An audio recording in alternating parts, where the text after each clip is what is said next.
자, 이제 마지막 실전 모의고사 10회, 요 2회, 또, 두 번째 문제, 요 풀어보도록 하겠습니다. 표 2에서, 네, 제품 코드와 판매 수량, 그리고 판매 가격표를 이용해서 판매 금액을 계산하시오. 그랬어요. 음, 금액이니까 기본값이 수량 곱하기 판매가죠? 앞에 수량이 있어요. 그러면 식대로 하라고 말씀드렸으니까 여기다가 는 앞에 있는 첫 번째 제품의 수량, 첫 번째 제품의 수량 찍어주시고 곱하기 자, 그리고 이제 단가를 갖고 오셔야 되는데 단가가 이쪽에 없죠. 그래서 요 떨어져 있는 셀에 있는 판매가를 갖고 오기 위해서 열 브이로그업을 쓸 수밖에 없습니다. 자, 곱하기 옆에 함수 추가하겠다라고 이름 상자 끝에 화살표 눌러주시고 최근에 쓴 거에서 브이로그업을 부를게요. 자, 두 개의 표에 공통으로 들어가는 값이 보이죠? 바로 제품 코드의 이 두 자리가 요 두 자리들이라는 것을 알 수가 있습니다. 자, 그럼 왼쪽에서 가까우니까 레프트가 필요하겠네요. 문제에서도 레프트를 사용하라고 했어요. 그럼 여기다가 함수 추가하겠다 눌러주시고 최근에 쓴 거에 레프트를 부르세요. 그럼 이제 레프트가 텍스트 어디서 하면 우리는 데이터 첫 번째 행, 첫 번째 제품 코드에서 왼쪽에서 두 개라고 적어주시고요. 레프트는 끝났죠. 더 이상 들어갈 데 없으니까 수식 입력줄에 올라와서 브이로그업을 찍습니다. 자, 나는 알파벳 E2를 찾을 거야. 두 번째 줄 테이블 어레이 어디서 하면 이 이는 여기서 찾고 그걸 보고 판매가도 가져올 거야. 테이블 어레이는 이렇게 잡으셔야죠. A부터 89만 원 잡아주시고 저희는 채우기 핸들 할 거니까요. 요 범위가 아래쪽으로 이동하지 않도록 F4 눌러서 절대 참조를 하겠습니다. 자, 그럼 이렇게 두 개 잡았는데 둘 중에 몇 번째 열? 바로 두 번째 열에 있는 거. 자, 여러분 이번에 찾을 값이 문자입니다. 문자는 0. 정확한 값으로 추출하시면 된다고 했죠? 네. 확인 버튼 누르시고요. 채우기 핸들 당겨주시면 이렇게요. 이제 보이시죠? 됐습니다. 자, 그 다음에 표 3번입니다. 네. 자, 이 문제는 조건이 앞에 이렇게 나왔어요. 계열이 인문이거나 자연. 딱 보이시죠? 자, 계열이 인문이거나 자연인 영어의 평균이요. 평균은 에버리지인데 문제에서 2, 21. 여기다 에버리지를 하래요. 자, 그러면 에버리지 들어간 건 데이터베이스 함수밖에 없는데요. D 에버리지를 쓰시면 되죠. 그래서 하려고 했는데 옆에 또 뭐가 나왔어요? 근데 그 평균 결과값은 반올림에서 소수 둘째 자리까지 표시해. 그러면 평균을 구해서 소수점 둘째 자리가 바로 이제 우리가 최종 목표라고 보시면 되죠. 그러면 반올림이니까 그래서 라운드 나왔구나. 그럼 라운드가 1번, D 에버리지가 2번이 되는 거예요. 자, 근데 데이터베이스 함수 나왔으니까 조건을 어디다 쓰세요? 그거부터 해야죠. 자, 계열이 인문 그랬어요. 그럼 앞에 있는 거 복사해서 넣어주시고요. 그 다음 자연은 그러면 어떻게 해요? 자연? 그러면 같은 계열이니까 계열 복사해서 이거나니까 서로 다른지 이렇게 넣으면 되나요? 아니라고 했죠? 예. 자, 문자의 경우 이거나가 나오면 and는 나올 일이 없으니까 그러면 하나의 필드에 밑에다 써줘도 서로 다른 줄이니까 필드를 하나 더 넣을 필요가 없겠죠? 바로 요렇게 그대로 복사해서 넣어주시면 돼요.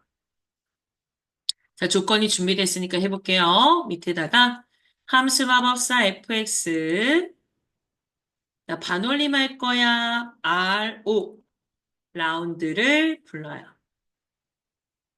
불렀어요. 자, 우리는 이렇게 라운드 계열 나오면 자릿수를 먼저 쓰라고 했습니다. 소수 첫째 자리면 1인데 얘는 둘째 자리니까 2라고 바로 두 번째 인수에다 쓰셔야죠. 여기 다 설명 써 있잖아요.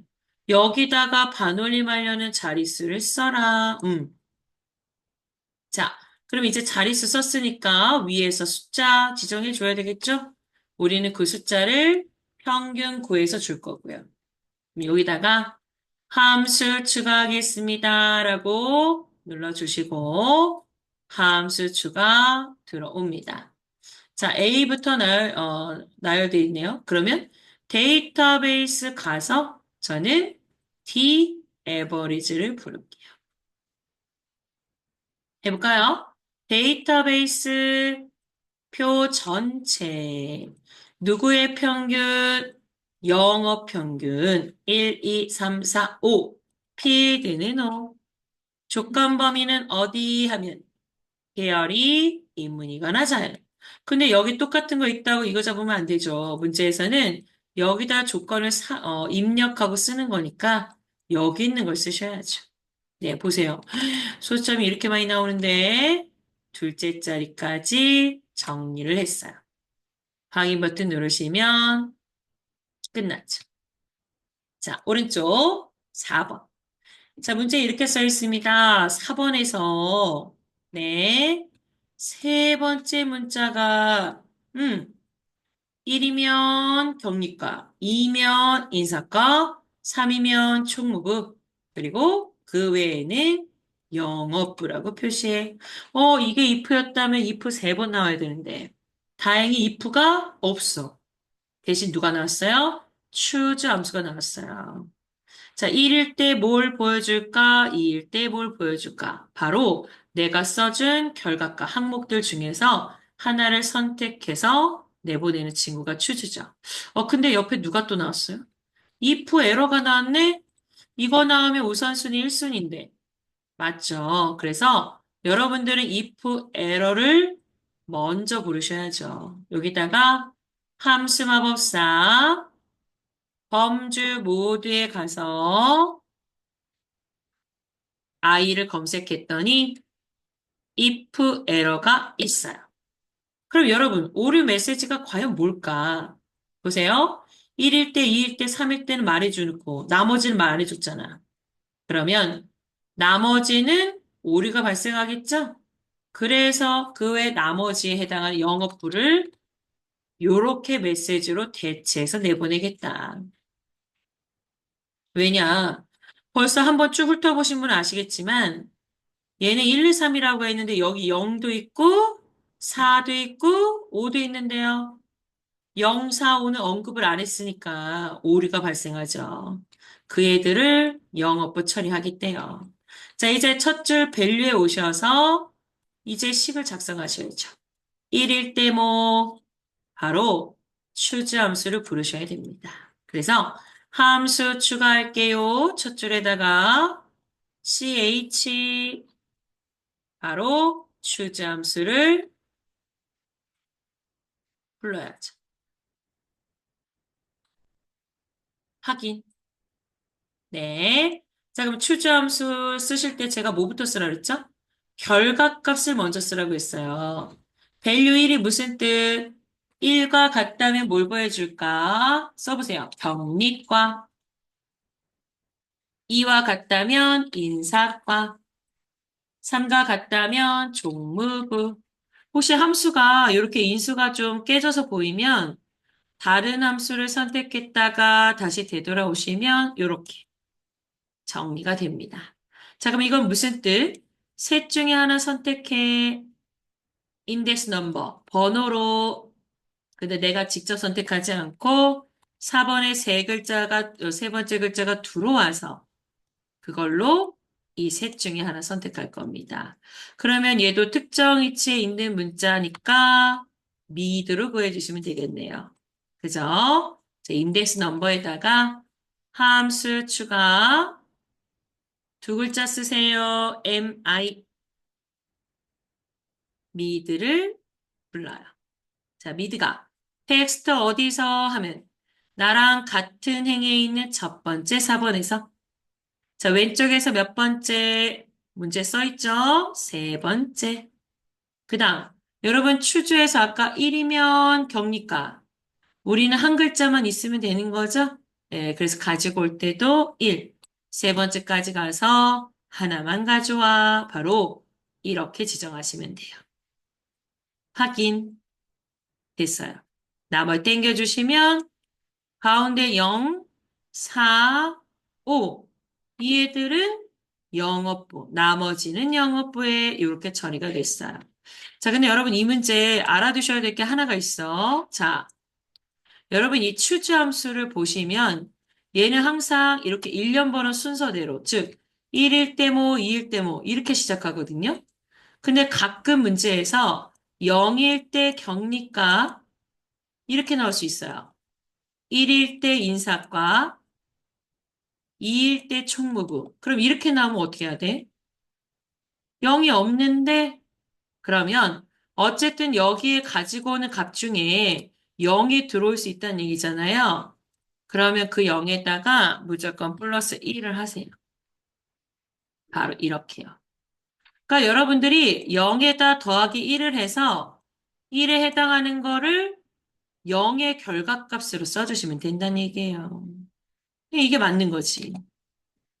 이해 가셨어요? 다시 시험 볼 때 취주에서 0일 때라고 나오면 무조건 인덱스 넘버에 0이 들어올 수 있다는 거예요. 그래서 그 0을 더하기 1 해서 1에다가 0의 결과를 쓰시면 된다고요. 순서대로 그냥 쓰시면 돼요. 더하기 1만 해주세요. 알겠죠? 제가 추주는 if랑 다르게 if는 비교연산자가 들어가지만 추주는 비교연산자 없다고 그랬거든요. 이건 산술연산자예요. 비교연산자가 아니고. 산술연산자는 들어올 수 있어요. 또 만약 여기에 가지고 온 번호가 값이 커요. 그러면 여러분은 나누게 할 수 있잖아. 그죠? 왜냐하면 얘가 value 1로 시작하기 때문에 무조건 한 자릿수가 들어와야 돼요. 근데 만약 실제로 구했는데 여기에 글자 수가, 즉 값이 크다면 거기에 뭐 빼기를 하든 나누기를 하든 이런 식으로 이런 산술연산자는 들어올 수 있다는 얘기를 하는 거예요. 알겠죠? 물론 그런 케이스가 많지는 않지만 행여라도 0부터가 나오면 어떻게 해라? 끝에다 플러스 1을 하고 순서대로 써라. 지금은 0이 안 나왔으니까 안 쓰면 되고요. 됐죠? 그냥 그거는 기억만 하고 계시면 되죠. 자, 그 다음 마지막 문제입니다. 뭐 이거는 우리가 또 했었죠. 조건부 함수할 때.